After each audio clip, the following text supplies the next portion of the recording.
Hello, everybody. Thank you so much for joining us. My name is Dan Rubinstein. I'm the Home and Design Director at Departures Magazine at Meredith.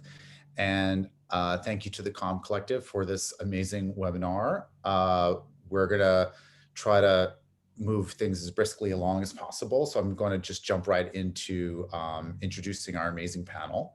Beth Dotolo of Pulp Design Studios. Hello. Hi. Hi. Thank you for having me. Thank you. William Hefner of Studio William Hefner. Hello, William. Hi, thank you. Glad to be on it. Vanessa Deleon. Vanessa. Hi, thank you so much for having me. And John McClain of John McClain Design. Hi, John. Hi. So today's topic is very, what can we say? It's really timely. We're talking about the pandemic. We're talking about how our lives and our careers have been turned upside down, especially the world of interior design. I can say from my own experience, every designer I know is, busier than they've ever been, working with clients. And not only are they busier than ever, but they're also in probably the most challenging environment in order to work and to have things installed and to get things made. Especially now that we're going into sort of a third wave of everything. So I guess I'll start things off by just saying, when you're talking to clients, like what kind of projects are coming into you right now? Are they second homes? Are they third homes? Are people retrofitting their second home to become a sort of primary residence? John, why don't we start with you? All the above, honestly. We have an influx of clients who have second and third homes, and maybe they live in a larger city and they're obviously exhausted for many reasons for living in those larger cities. So their second home is becoming their primary residence, and all of that care that was usually put into their primary residence is now being put into their second home. So the second home is no longer the redheaded stepchild of the family. This second home is really important to them now, and we're really looking at every nook and cranny of the second home. So we're having that a lot, and then we're also having clients who want to work remotely in their second home. So because we can't vacation and we can't travel, obviously, as we used to, they're using these second homes as like the getaway. So they'll go for 6, 7, 8 weeks at a time. And because if they're fortunate enough to work remotely, then they can do that there. So we're outfitting those houses as well for all of their needs, including Zoom backgrounds. We're definitely doing those too these days.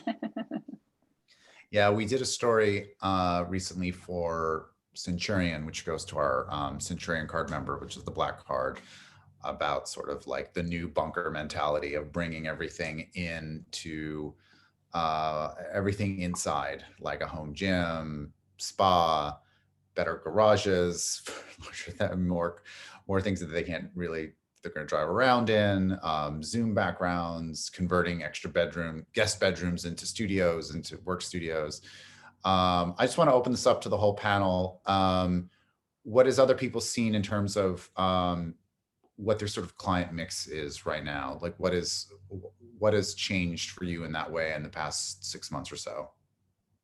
I would say for us, there are kind of the two types of projects you talked about. Projects in town, we're seeing people buy bigger pieces of land to build a bigger house that would accommodate all these lifestyle things that you say, them working, the kids working, being able to entertain. People are back to like where we saw theaters sort of fall out of fashion, back to theaters in the house and feeling that's an important component. And so like more robust houses in town. And then sort of the other half of the projects are people who are making really permanent lifestyle changes that are moving to places like Santa Barbara or Napa or Jackson Hole, or just the other day I went up to Aspen for a new project, and they're thinking of those as full-time or mostly full-time living places. So they're sort of shifting the dynamic and getting out of places like New York or Los Angeles or the Bay Area. So it's interesting. And Beth, what are you seeing right now? Like, are these houses places where people are like, I need to be able to stay here the whole time? No, I mean, for us, it's like kind of mayhem. It's all over the place. It's like we have some clients who are moving out permanently into the mountains to get away from the city life. We have clients who are moving to their secondary home and their primary home has become their secondary home. We have people that, I mean, and especially right now, everyone just wants to invest in home. So we have clients who are wanting us to remodel even their vacation homes that they're not in right now. We have a couple of projects in Hawaii that we can't start on right now because we're so busy. But aside from like the super high end clients, we just in general, and on some of the mid-level kind of points, like interest rates are so low right now that clients are just buying new homes. So even on the home front, you know, we're having like huge furnishing projects and kind of retrofitting new homes where they bought a better, newer home at a better interest rate. And now we're trying to like meet their needs and make sure that meets their lifestyle and their, you know, their aesthetic. So it's been just completely across the board between new construction, vacation homes, city homes, you know, suburban homes. It's like, it's been, you know, there's a lot of pressure on the design industry right now because everyone's home. So. And Vanessa, like what kind of projects are coming onto your slate lately? Same. I mean, I have clients in the city that are moving, I feel like permanently to their Hamptons homes, to their Long Island home, North Fork. These homes that they would frequent in every so often because they would travel a lot are now becoming their primary. Kids are staying home. A lot of them, the kids are homeschooling, so they're designating rooms to their learning center. So we're doing that. We're transforming spaces, bedrooms, secondary bedrooms, like guest rooms into these hubs that they're learning or office. So we're seeing a lot of that transition. And I feel like the market, the interest rates are really low, but now the house prices are going up because they know that everybody's moving out of the city and wanting to have this bigger space. So I feel like people are just trying to jump into anything that they can get at the moment. So they're even jumping into homes that they may not necessarily like and need to retrofit it into what they like or their style. Because a lot of my clients have been getting outbidded. Wow, I mean, that's a good point. I mean, it's almost impossible now to find things in the Hamptons or in upstate, in, you know, I just more. Right now. I had a client today and just got back from there now, and they were in the city and they have beautiful land, but now she wants to do up her kitchen, which is a beautiful kitchen, but now it's like, it's not what she has. It's not what she's used to. So I literally just came back from like a 2-hour ride. What are you guys finding in terms of your clients? Are they permanently relocating, or do you get the vibe that they're kind of shuttling back and forth? I think it's a little bit of both. I think there's a lot of people who are just taking advantage of this time, not knowing what comes next, and just getting to be away since their kids are able to work from where or go, you know, do school from wherever, and so they're able to work from wherever. So I think a lot of them are feeling it out, and then we do have a couple of clients that are making a permanent move. And John, like, do you think that any of these projects that are coming up, like, my question is like, what are we going to see maybe a year from now in terms of parts of the industry that might be wind up neglected, or is this energy coming at the expense of something else in the interior space? Like, are people like, I don't know, there's some part of the room or part of the house that they're not paying as much attention to, or like, you know, is everyone just going to be doing gangbusters, or is there like where's the flip side to this coin, you think? Oh, I mean, it's coming at the expense of my sleep. I don't have very much sleep anymore. So Same here. Yeah, I always tell clients, literally between my free time, between like 2 a.m. and 5 a.m., I'll call you back on that, you know? So it's just insane lately. So I think it's the opposite, actually, Dan. I think that people are going to value every room in their home, and they're going to really want to appreciate every space. And I think the eye-opening experience for designers and for clients alike is that every single space matters. Where there used to be maybe a spare bedroom that they didn't care about, they care about it now. There used to be a little empty room. That room needs to have a purpose. So I think the purposeful living that is coming from COVID and from us using our home so much, I think it's going to continue. And I think that people just really, really, really want to love their home, and they want to love every single space, indoor, outdoor, patio, front porch, side porch, any single thing in their home. we are addressing things to details for spaces in certain rooms that would have never ever been touched before, and every single space down to the trim on the drapery is being addressed because they want to love every single thing. And I hope it continues. Honestly, it's made me more aware of the fact that not to neglect certain spaces of the home, and I think clients will continue to do that too. And I mean, you asked. That sounds like a very politically correct answer. I mean it though. Well, the old adage of like, you can have it done fast, you can have it done right, or or you can have it done cheaply. Pick 2 out of 3. That's what I was gonna say. If everyone's moving really, really fast, like what is giving? Like, is it like what like? Are you thinking about things? Are you designing things differently, perhaps? Like more design tricks that maybe are just as expensive, or just maybe perhaps easier to execute? Longer lead times, longer project times. I'm being honest with people and saying like, this is not going to happen overnight. And I think that transparency is way, way, way more important now than ever for me. I think the need for an interior designer has become even more important now, because with the speed and the volume of what's happening in the home industry, the manufacturers are struggling. They're trying to kick stuff out as quickly as possible. Some of them are on a skeleton crew because of what's going on in the in the manufacturing industry and the people behind driving the manufacturing industry. And so it's our job to pay keen attention to detail and make sure that things are executed properly. Even our contractors are pushed to the limits. So, it's our job to make sure that everything's executed properly and take care of all that stuff before the client even knows about it. So, we're doing like cartwheels with like fire hula hoops on, like trying to like navigate all this, and no one ever knows. So I think it's just, our field has become more and more important in order to make sure that that everything's executed and handled appropriately, because things are all out of sync and all out of whack. So I just think, the detail is really key. And William, like, what are you seeing from your clients? Are they saying, I need to move into this place in 3 months, like get it done quickly, no matter what it costs? Or is something, what is your, what does that look like to you? Like, what are these clients' sort of priorities?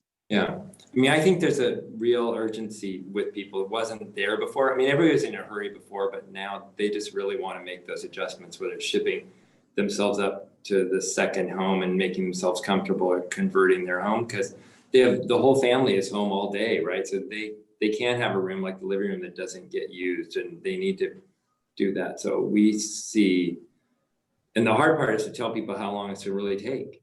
Yeah. Like we're going to try to do this as quickly as we can, but these are lead times, and this is, the availability of workmanship and materials and all that. So it's hard because they're home all the time. They look at it every single day. It's not like they're off being distracted in ways that they used to be. So they're just looking at it. They're not at work. They're not traveling, commuting, dealing with, other people, happy hours, things that are distractions in an everyday life. I mean, everybody's in the home, so everybody's focusing on everything that's wrong.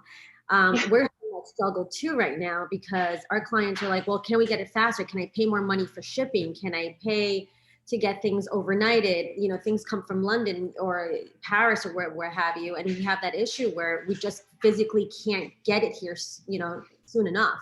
That's a good thing you brought up. I mean, a lot of manufacturers are bringing up the idea of quick ship into certain parts of their business more and more. Is this something that you guys are taking advantage of, or it just doesn't fit in with a lot of, like, I could also see how for interior design projects, which it's not customizable enough or not. It's just, we're so highly customized. We're so highly customized. I think most of us, probably need to, we don't have something that's just sitting there ready to go. We're designing it for our clients specifically. So, well, and it's not even just furnishings, it's tile, it's plumbing fixtures, it's all of those things that we're promised lead times on. And I tell clients up front, like, I'm going to tell you what they told me the lead time is. Here's probably what it's going to be, because it has not worked out where these timeframes have worked on any project going from here since COVID started. And if you just let them know ahead of time that this probably won't be what it's actually going to say, then their expectations are a bit lower. But there's been a lot of letdowns early on, because we have the mentality of like, oh yeah, we're great, we're busy, let's order, let's keep things going. And then the suppliers are like, whoa, wait, that's on a ship, like that hasn't even left, that just left port yesterday. And I was literally tracking a credenza from the time it left Vietnam on the ship all the way over to get to the port in LA. because I wanted to know where that was for the client. So logistically, we changed everything logistically, how we run the company that way. Yeah, I mean, listen, I bought a trio of dish towels on Hay, the Danish brand. And I think it's like a 6-month lead time. They basically said, Yeah. after I didn't get a shipping email for a month, I checked in and they were like, we expect it to be coming in January. And I mean, it's literally like 3 dish towels. Yeah. Like, you know, and I haven't ordered any furniture myself lately. So I can imagine like anything complex would take forever. It's all, you know, with me, I like to under promise and over deliver, and I haven't been able to do that because it's been very challenging. I mean, like a diverter for a shower has been an issue. All the components came but the diverter, so now everything's on hold. We can't get our CO for some renovation projects that we're doing, and it's definitely a challenge and a big struggle for us. And going back to the main sort of like the topic of sort of like city versus country design, like what is everybody, you know, not just COVID, but I guess in the past, you know, decade or so, how is this sort of like mental thinking of like the city home or the city apartment versus like the country house, like in terms of design and how you approach design and how clients think about these homes differently? How has that evolved? William, let's start with you.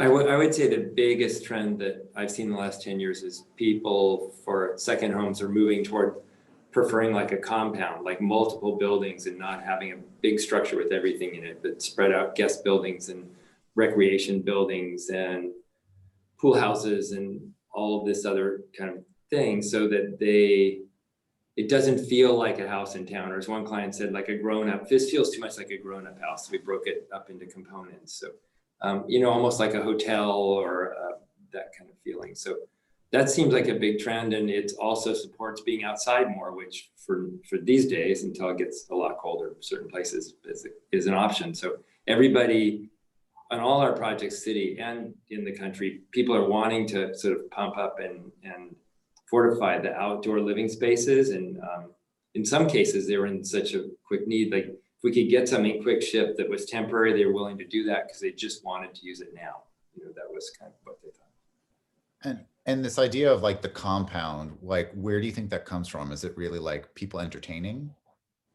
I think it's entertaining, but I think it's also like weekend guests kind of thing.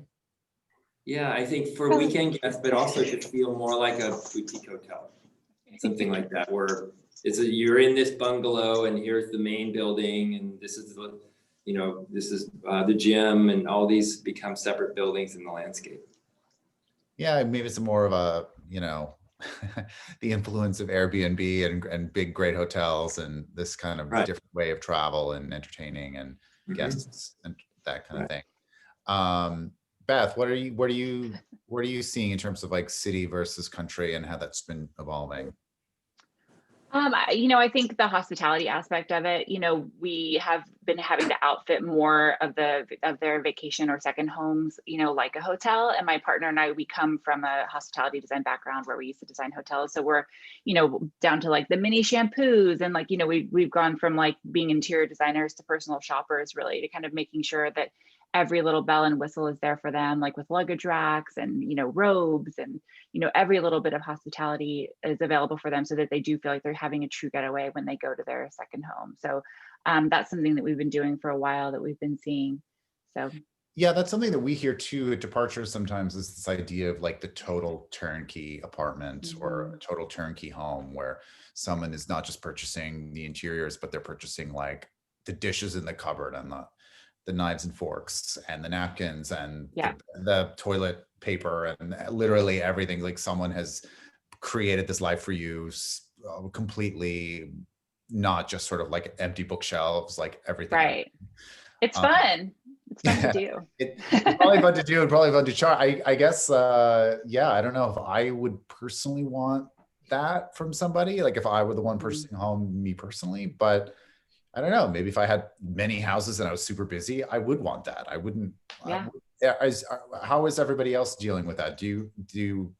Does everybody here, or feel free to just chime in of like who is also being requested to do the shampoo bottles and the robe and the, all this other kind of what we would call styling, but I don't know. We are for sure. We not only in second homes, but also in their permanent homes too. Clients are asking for that more and more now, because again, they're kind of encapsulated inside of their home every day, and they want every piece of stemware to be perfectly in line with the way the rest of the home feels. And it does bleed over into their second homes too. And so much so that I'm even considering offering an additional service on top of my design services to really just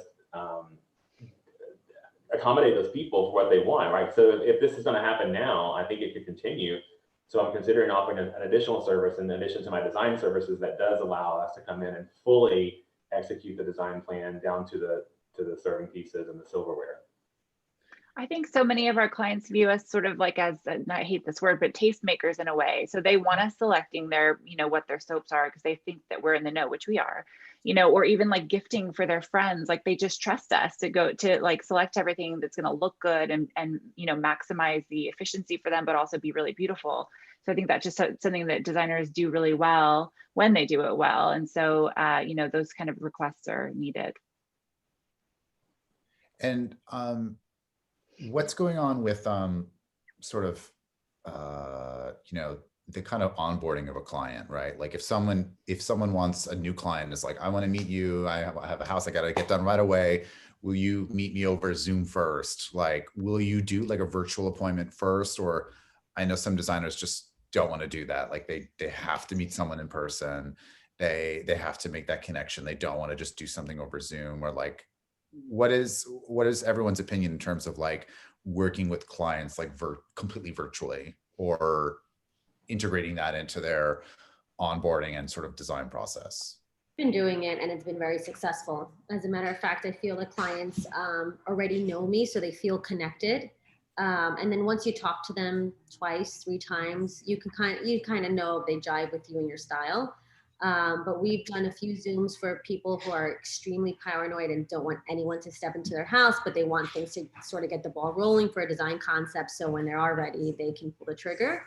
And it's been super successful. As a matter of fact, we're able to give them deliverables a little bit sooner because we can just show them through slides, and it just makes the process a little bit more seamless because they're also eager to get started. So there isn't that sort of back and forth banter typically when you go see someone and then you're wasting time driving and then you're going there commuting, and then it's a whole day affair, and you can kind of have multiple Zooms at the same time, and you just be much more efficient that way.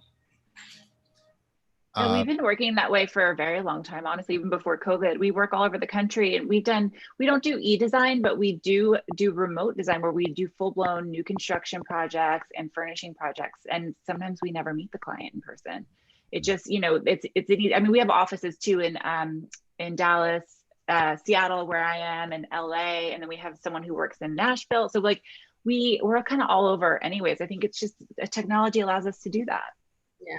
I think clients like it, honestly. I think that they enjoy it. I think that it cuts down on their time as well. If they can sit, in their own home and meet us. We have a client, for instance, that we're working on their second home here in LA. They're in Hong Kong, and we have no choice but to meet virtually with them. And at one point, they were even in Hawaii, in their Hawaiian home. And so we shipped all the samples to Hawaii for them to review. And then we did a video conferencing call where they had their samples, we had our samples, we did the presentation. They loved it. They said, can we do this from now on? Can we continue to do this for all of our meetings? And we have. Even when they're in LA, we still meet with them virtually because, I mean, I'll go buy a house, of course, but they like this virtual meetings. It saves them a lot of time and energy, I think. Yeah, we did it for a client in South Korea, and it was great. And they visited once for Fashion Week. They came here, and we met them quickly. But we felt like we already knew them because we would Zoom all the time. So, and I also have something that's called VDA Virtual, which is a virtual design service that I started in 2005. So we had been doing it for quite a while, and we didn't do the Zoom. It was just all email and just back and forth like that. But now we're Zooming as Zooming is becoming so popular. Right. Yeah. Well, what about you? Is there any sort of digital element to this that you kind of try to avoid, or like, how do you like to interact with clients in terms of like a virtual experience? Well, I mean, we have whole new house projects, pretty complicated houses where we haven't met people face to face. It started in April, late March, early April. And, we've been very efficient. I would agree with some of the others. I think you can serve things up in a really orderly way, cover a lot of material, and I think because the Zoom interaction requires a different level of sort of organization of the presentation. Sometimes it's organized and more efficient, and I think our drawing tools are getting better because you can't paint a picture by pointing and waving your hands. It's got to be in the images. So I think our 3D image capability and walkthroughs and all that have had to get stronger because of it, but it's been a good process for us. And like, what has been the farthest that anyone has ever tried to travel for a vacation home? This is more of a question we had sent before, but what's the most distant, far-flung place that design for? Vacation home? Yeah, for a vacation home or actually any client home, just the farthest from your home base, wherever you are. Travel-wise? Hawaii for us. St. Martin for a vacation home. Nice. Like Korea, right? You're doing stuff in South Korea as well? Didn't travel there. All through. Oh, bummer. Yeah. They haven't offered and I haven't said, so. All right, well, let's see. John, what about you? We keep ours in the States as far as most of our designs are here. So it could just be from New York or Florida or LA or Texas or somewhere in the middle, but typically within the contiguous states.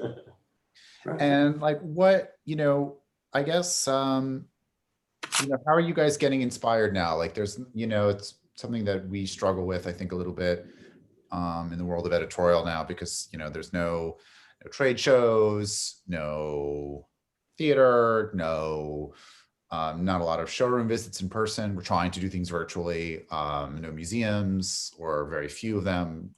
How are you guys trying to sort of stay current and stay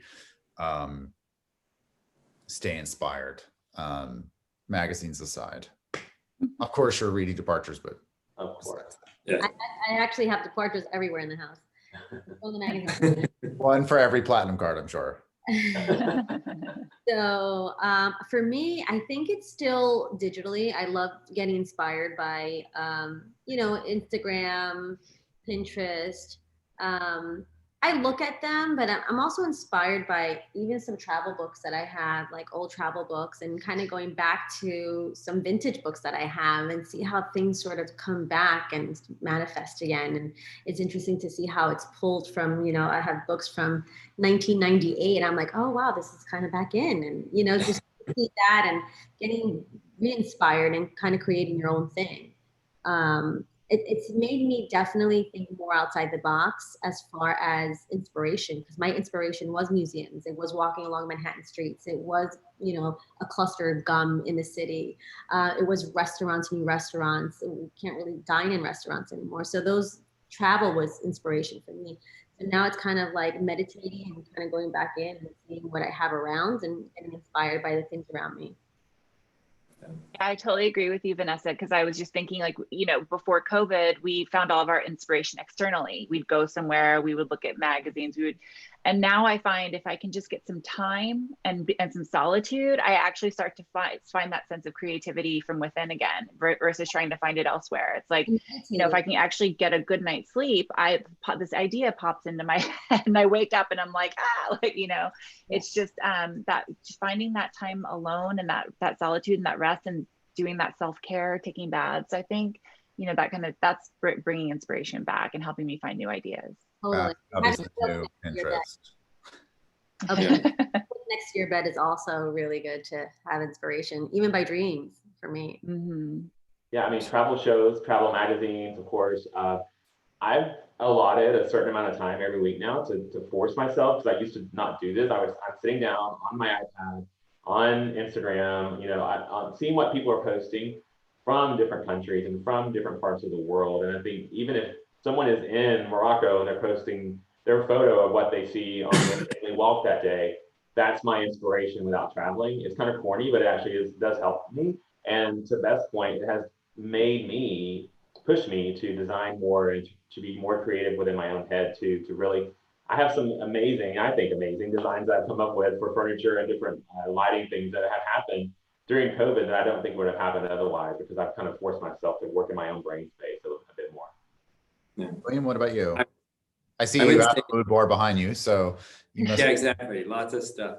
But this pandemic has helped me realize how important traveling was. We used to travel a ton, and I realized what a resource it was. So I think at first, a bit like Vanessa was saying, I was sort of nostalgic. I kept buying every travel book I could off of Amazon and going through them. That was how I was traveling. But I think then it shifted more towards looking at things, even old movies. Like the other night, I watched Chinatown, which I hadn't seen in a while. We have this Mediterranean house in LA we're doing, and it was inspiring in its own way too. But I think you're finding other ways to get inspired, and shifting into other things. Like I'm cooking way more than I was before, and that in its own right, like setting the table and cooking and being deliberate about it, is also like starts all those things firing the way they would do before. Who's the little boy in your inspiration pictures that I see? Oh, that's my son. He inspires you. Yes, he does. He's 12 now, so yes, he's great inspiration. Yeah. And what is everybody using, like, in terms of like the actual physical, like, what do you, like, I just take a ton of photos on Google Photos, and I just sort of like keep years and years and years of scouting shots. Like how does everybody like actually like in their, whether in the bathtub or they're like wherever they are, like what are they when they're, how do you catalog your inspiration or keep track of it or start to kind of like organize it in like a more in that way for your work and for your studio? I used to print a lot of things and keep it in a box, and every so often I would open up this box and then start putting things on the wall. But then the walls become very messy, and then my OCD kicks in and I rip everything off the wall. And then now, because of the camera, I kind of organize little albums, but then that kind of gets lost because so many pictures, and then you're like, where did I put that album? And then it's like row albums. So I think it's a little bit all over the place right now.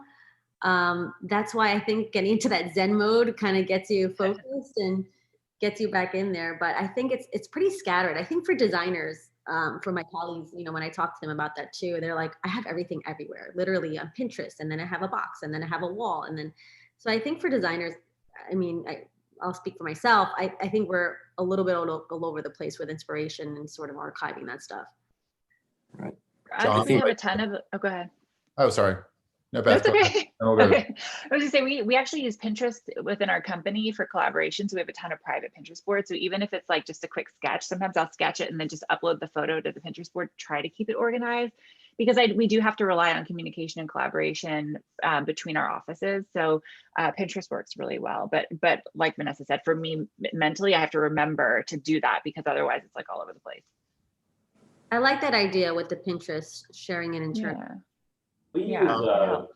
We use Google Drive. To be honest with you, we just have a folder in Google Drive that I dump all my photos in, and I say we meaning my team, but I have my own personal folder where I dump them in there too. But mine is as simple as honestly saving the photo from Instagram into a folder. I just save it and I choose where I want to put it into a certain category. And I love that little feature from Instagram. But take that one step further, we have a Slack channel on our team channel that just says design inspo, and anytime anyone finds anything that they find interesting, whether it be from traveling or whatever, they put it in that folder on that channel, and then my entire team can see it, so that we're all inspired by the same image, hopefully. That's cool. William, what about you?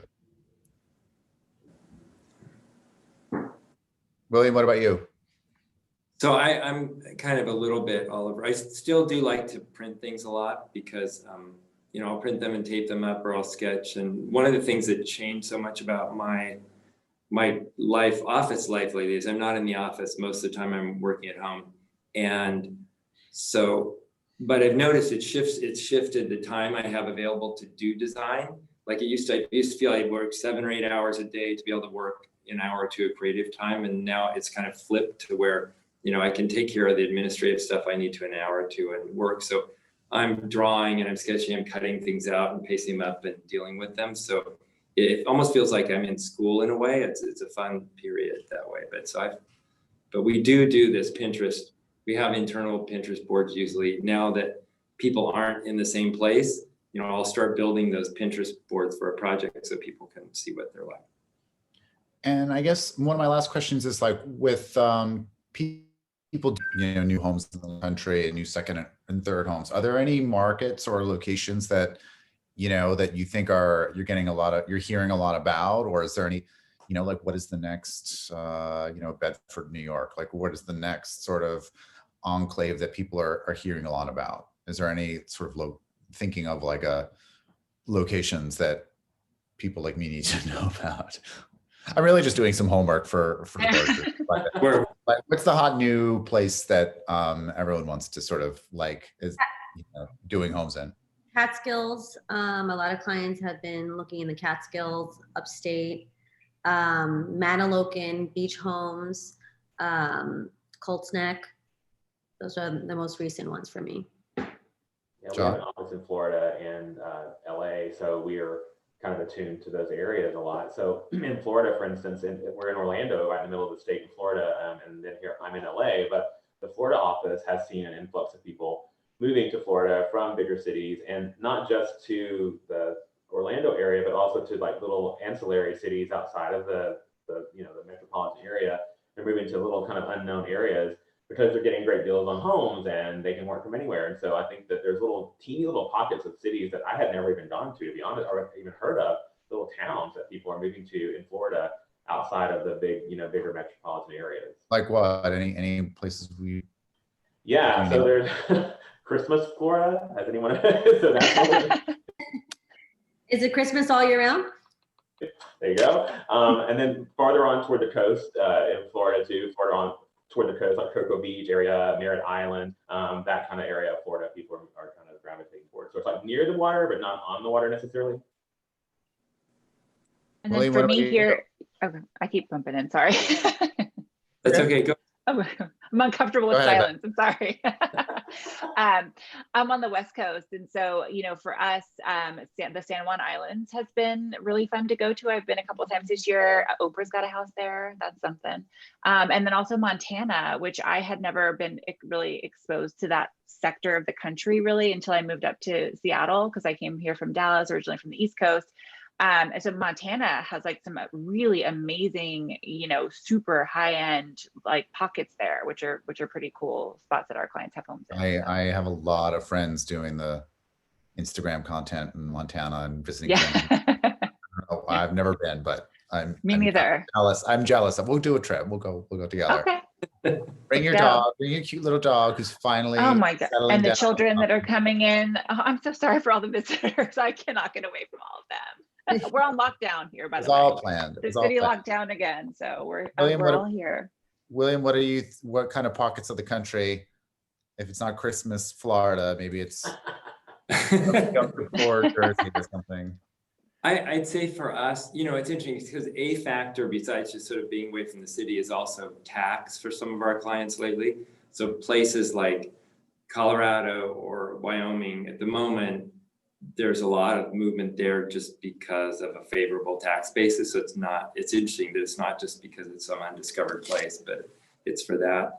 And then north of Los Angeles, places like Cambria, which is a small place that's in maybe an hour and a half north of Santa Barbara, is more popular. But for our clients, most of them don't want to be that far away. It's interesting, like in Santa Barbara, Montecito area, real estate prices are up like 20% this year already because of the number of people from Los Angeles that just sort of woke up to the fact that it's there. So it's not necessarily undiscovered places, but discovering the same places again for people.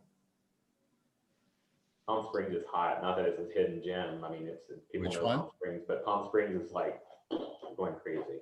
Yes, we're Mhm. place in Rancho Mirage, like as we speak. Palm Springs. There's also more books coming out from sort of I'm seeing a lot of more revived interest in Palm Springs, and I've tried to rent things online homes. And They're not available. I know. It's not happening. I just put my down payment on our place, on our share in Fire Island for next year, just because I wanted to make sure that I could at least get that. Because God only knows what that's looking like. Well, great. If there was one thing you wanted everybody to know,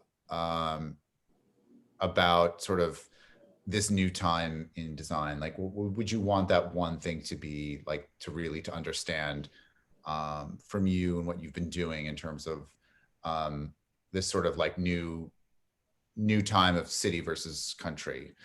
Vanessa, we'll start with you. Well, just from today, there's a sense of casualness that comes with this sort of country style living. Things aren't as uptight.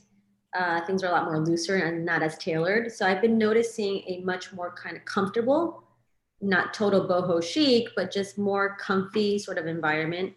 And in Manhattan, everything's much more polished and organized and like straight lines and pretty and pillows are fluffed and the country style living is just a lot more cash. So I have noticed that, which I'm digging and I like. And it's sort of like this chic farm style living merged with a little bit of glam if they're coming from the city. William, what about you? So I think that what I've noticed is this is really a great family time for people. You talk to everybody, clients, and I think a lot of ourselves, like people are really together more as families all the time, and it's been real quality time. And I think it shifted the interest where I think before these homes were about entertaining and having people around. Now I think it's enjoying them as a family. And so that's been fun to be part of, because I've noticed that people are making decisions more based on feeling and comfort than maybe a certain look or a certain, entertaining function. So that's, I don't know, that's been fun for us. And I've enjoyed the more rustic, more relaxed, casual parts, because I feel like so often we've been doing these very slick houses in town. So it's been a nice, creatively, it's been a fun thing to be part of. And John, what about you? Well, I think as far as a takeaway, I want everybody to take away patience because it seems that patience is very limited these days with not only, we're all on edge with COVID and all the lockdowns and craziness that's happening there, but also clients they need to learn patience, and we need to learn patience as well with our vendors. So I think patience is my biggest takeaway from all of this, because nothing happens overnight, nothing great, good design can't happen quickly. And I think these days clients just really need to know that they have to have patience with our redesign of their home, with their family, with their kids running around as we're designing, with all these things happening. Just gather yourself together and have a bit of patience with one another in the world, in design, and everything. It's just a key takeaway that I've taken away from all of this happening. Great design takes time. Great design takes time. Write that down. Beth, you have the last word. What is the one thing you want people to know about sort of design in this time of city and country? Yeah, I mean, I think really right now, no matter where you are, whether you're at your second home, your first home, you're in a home that isn't your forever home, no matter what that is, I feel like people are really understanding the importance of home, and your home is the external expression of who you are. And so I think just taking the time to and having the audacity to put who you are out there into your space, I think people are starting to really take more risks and also nurture sort of that external expression of who you are, and taking I think it was William that said, taking the time to really plate the food and, seeing the creativity in that, all that's really using your home and using your space. So I think really just using the spaces you have to the utmost ability, and really taking care in your home and really making sure that it's personal and it's soulful, I think is just what I want people to take from this, to not just have empty personality-less spaces, and just really kind of putting yourself out there in your home. That's a great way to end it, I think. Thank you everybody for joining us. Thank you again to the Calm Collective for inviting me. I really appreciate it. And thank you to Beth and William and Vanessa and John from everywhere all over the country. It's been really great to spend the afternoon with you guys. Thank you again. Thank you so much. Okay. It was fun. Thank you everybody. Thanks everybody for watching. Bye. Thank you. Bye guys.